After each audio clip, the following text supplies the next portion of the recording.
Bom dia, graça e paz. Eu sou Evandro Carvalho. Trago para vocês aqui hoje um assunto muito importante que tem sido mal compreendido pelo meio cristão por séculos, acerca da predestinação. Nós vemos que essa discussão começou no século IV com Agostinho de Hipona e Pelágio. E a gente vê que durante séculos tem tido controvérsias a respeito desse assunto, vários debates, até hoje em dia na televisão, rede aberta, em podcasts, vários canais do YouTube, ele trata acerca desse assunto e a gente vê que nunca chegamos a uma explicação exaustiva do assunto.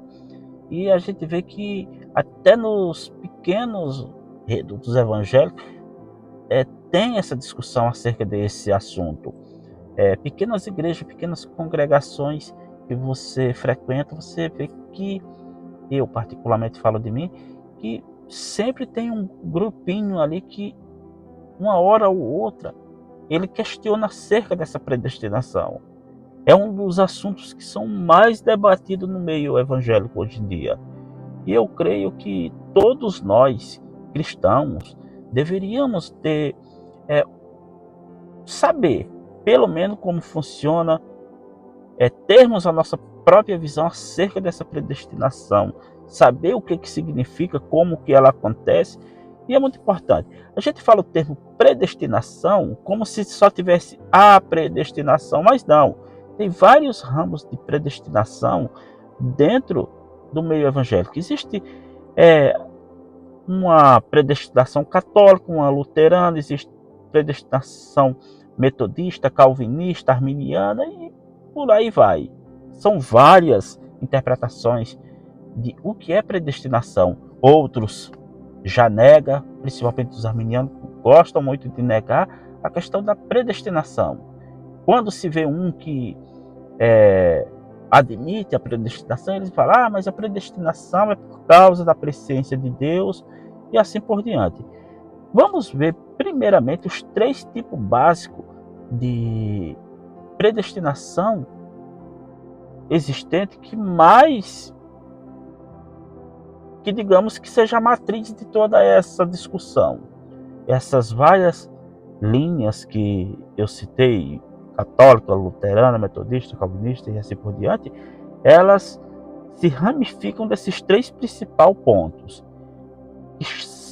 O pelagianismo, o semipelagianismo e o agostinianismo / calvinismo, que o pensamento de Agostinho é o mesmo pensamento do calvinismo, que hoje não se fala mais agostinianismo, fala apenas calvinismo. Então, a gente vê que esses 3 iniciaram-se, a ênfase dessa discussão sobre predestinação começou no século IV, com esses 2 grandes teólogos, Agostinho e Pelágio, que enfatizava justamente a graça de Deus na salvação do homem. Então vamos ver o que pensava cada um desses 3 pontos. O pelagianismo, ele defendia que a graça de Deus até ajuda o homem a se salvar, mas que ela não é necessária. Ela enfatiza que o homem natural é capaz de obedecer os mandamentos de Deus por si só. Ou seja, ela defende que o homem por si só, o homem natural, sem o espírito habitando dentro dele, é capaz de obedecer todos os mandamentos de Deus. Aquela listinha pequenininha, impossível de ser cumprida, né?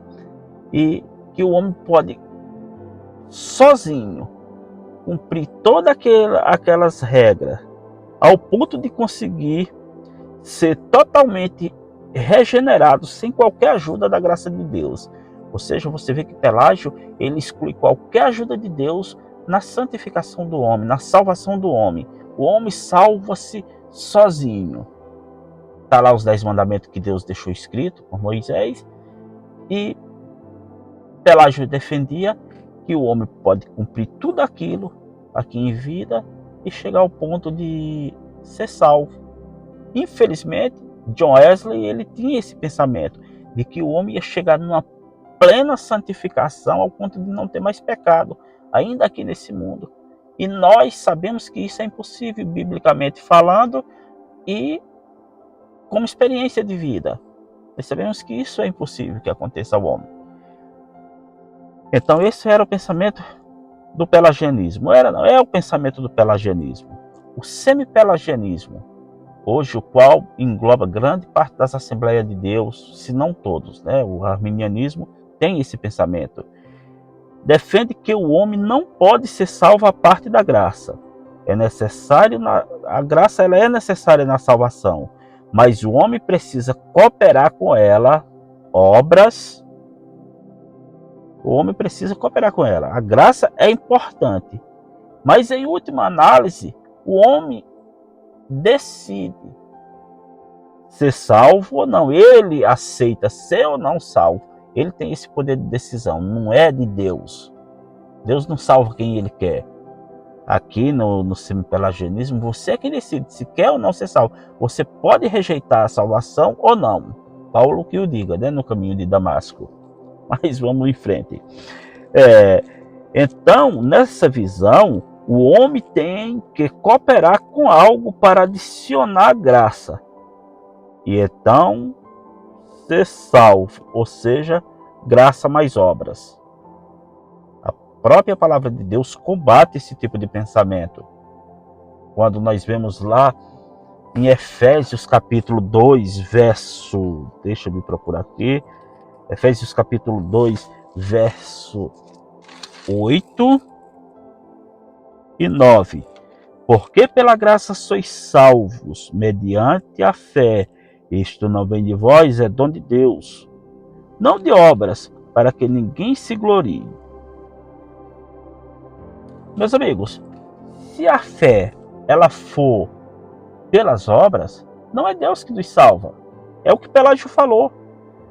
Se for pelas obras, é nós salvando a nós mesmos. Nós podemos chegar no céu e bater no peito e dizer: eu me salvei, Deus. Não foi você, não foi o Senhor. Se nós podemos chegar lá e, se não quiser deixar nós entrar, nós chutar a porta. Porque nós ganhamos com o nosso próprio esforço, com as nossas obras, com as nossas boas e maravilhosas obras. A gente sabe que isso é uma loucura. Não tem como o homem praticar boas obras. Isaías fala que todas as nossas obras de justiça são como trapo de imundícia diante de Deus. A tradução do Novo Mundo da Bíblia fala, são como panos de menstruação diante de Deus. Ela vai muito além, ela coloca a linguagem mais literal. Então a gente vê que nossas obras, nossas boas obras, elas são importantes diante de Deus. Quando somos salvos, o Espírito Santo em nós nós conseguimos praticar boas obras a partir desse momento que temos o Espírito em nós. Depois que nós somos salvos, aí praticamos boas obras. Mas não nós praticamos boas obras para ser salvo. Não, isso é um equívoco. A salvação ela não é por causa das boas obras, é as boas obras que é por causa da salvação. E várias passagens bíblicas deixam isso bem claro para nós. Isso é uma coisa que não tem como você contestar. Então, a gente vê que pessoas não entendem o que é a predestinação. A predestinação ela é o decreto de Deus no destino final do ser humano. Predestinação é aquilo que Deus fez, determinando qual seria o final eterno do homem, onde você vai passar a sua eternidade, céu ou inferno. Aprove a Deus salvar alguns e os outros ele deixou sem salvar. Por quê? Não sei. Pelo conselho da sua vontade, pelo seu beneplácito, pelo seu bom prazer, pela sua vontade, para a sua glória. Deus é Deus, ele salva quem quer, ele não tem a obrigação de salvar eu, nem você, nem ninguém. E questionar, não podemos. Quem és tu, homem, para debateres com Deus? Não tem como. Deus, ele quis, e assim ele faz, e o homem só tem que calar e aceitar. E saber que Ele é Deus, Ele foi quem nos fez, Ele é Deus. Ele salva quem quer, Ele condena quem quer. Ele tem, terei misericórdia de quem me aproveita em ter misericórdia. Deus endurece a quem quer. Bom, e sabendo que a salvação, a predestinação, ela é o decreto de Deus no destino final do homem, na salvação do homem. Não como muitos pensam, que a predestinação é Deus decidindo cada pontinho da vida, cada coisinha. É você colocar uma gravata vermelha, uma gravata azul, por exemplo. Eu já vi muitos falar esse assunto para mim. Por exemplo, diz, você vai pegar uma gravata vermelha. Quando você vai colocando, você diz, não, eu vou com essa azul. Pegou a azul, é porque para ele foi porque Deus predestinou que ele pegasse a azul. Eu vou ter um copo de café, um copo de chá. Eu vou pegar o copo de café. Quando eu vou chegando lá, eu me arrependo e pego o de chá. Por quê? Porque Deus tinha predestinado para mim tomar o chá. Não, gente, não é isso. Isso chama-se providência de Deus. Isso na teologia é os atos providenciais de Deus. Nós não temos livre-arbítrio, como muita afirma, mas nós temos o poder de escolha.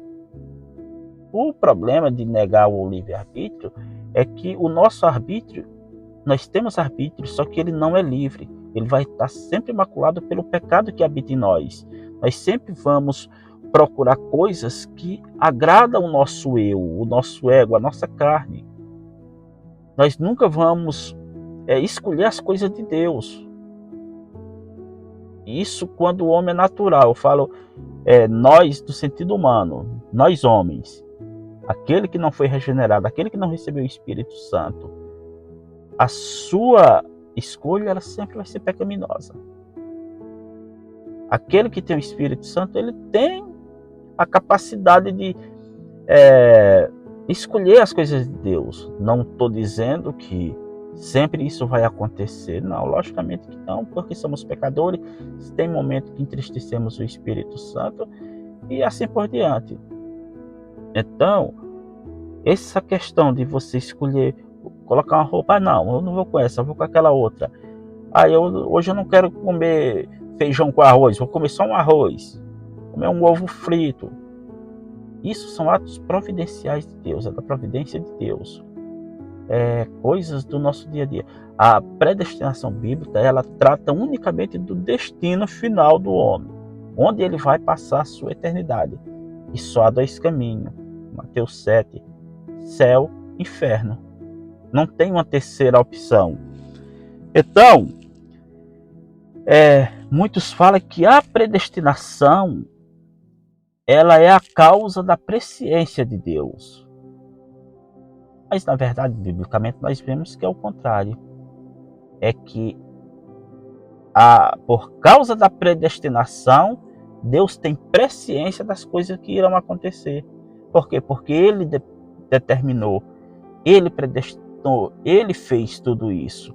Não como, por exemplo, alguns pensam que você coloca, Deus olha no túnel do tempo, vê que José, lá no futuro distante, vai aceitar a Cristo e diz, eu vou predestinar José porque daqui a 100 anos, 200 anos, ele vai crer em Jesus, vai crer no meu filho. Então, ele vai ser predestinado. Isso não tem a menor lógica, gente. Quem colocou o futuro lá? Para que Deus olhasse e visse. Como ele ia ver uma coisa que não estava lá? Se ele não decretou, se ele não tinha determinado que aquilo ia acontecer, ele vai olhar no futuro. Que futuro? Se não estava lá, se não existia. Deus olha no túnel do tempo, vê lá no futuro que alguém vai ser salvo e resolve predestinar ele. Não tem muita coerência. Agora você diz, Deus predestinou José para ser salvo daqui a 200 anos. Aí, por causa disso, por causa dessa predestinação, desse ato que Deus colocou lá, que ele fez, esse decreto dele, aí ele tem a presciência de que aquilo vai acontecer. Então a presciência de Deus, ela é fruto da predestinação dele mesmo. Ele mesmo determinou, ele mesmo fez e ele sabe que aquilo vai acontecer. Ele vai ter essa presciência antes de acontecer. Ele vai ter essa presciência por quê? Porque ele mesmo determinou que aquilo ia acontecer e é impossível que não aconteça. A Bíblia ela ensina sobre a predestinação que ela é o decreto final de Deus. Deus decreta se o homem vai ser salvo, se o homem vai ser condenado ou não. E é isso aí, a predestinação, a única explicação que a Bíblia dá sobre a predestinação é de que ela é o bom prazer de Deus. Foi dada pelo conselho de Deus, pela sua vontade. Efésios capítulo 1, Efésios 1:11. Vamos ver o que diz. Efésios capítulo 1:11. Vai nos dizer o seguinte: nele digo, no qual fomos também feitos herança, predestinados segundo o propósito daquele que faz todas as coisas conforme o conselho da sua vontade. Então foi pelo conselho da sua vontade, foi porque Deus quis, ele determinou, ele quis salvar uns e outros não, e ninguém tem o que dizer contra isso, porque Deus é Deus, ele é santo, ele é puro, ele sabe o que faz, ele tem poder para fazer isso e ninguém questioná-lo. Nos predestinou, Efésios 1:5, nos predestinou para ele, para a adoção de filho, por meio de Jesus Cristo, segundo o beneplácito da sua vontade. Então, bendito é o Deus e Pai de nosso Senhor Jesus Cristo, que nos tem abençoado com toda sorte de bênçãos espirituais das regiões celestiais em Cristo, assim como nos escolheu nele antes da fundação do mundo para sermos santos e irrepreensíveis perante ele em amor. Mais uma vez combatendo as obras. Efésios 1:4 vai nos dizer que Deus nos predestinou nele. Quem ele? Cristo Jesus. Nos elegeu nele. Para quê? Para sermos santos, não porque nós éramos santos, para sermos santos e irrepreensíveis. Ou seja, você veja aqui que as obras foi excluída. Ele nos predestinou nele para sermos santos, não porque nós éramos santos, não, para sermos santos. E não porque nós éramos irrepreensíveis, mas para nós sermos irrepreensíveis diante dele em amor. Então é isso, a salvação pelas obras ela está totalmente excluída da nossa salvação. Eu espero que tenha sido um pouco claro. Eu sei que isso é um assunto inesgotável, nunca jamais vai ter uma explicação exaustiva sobre isso, mas é isso aí.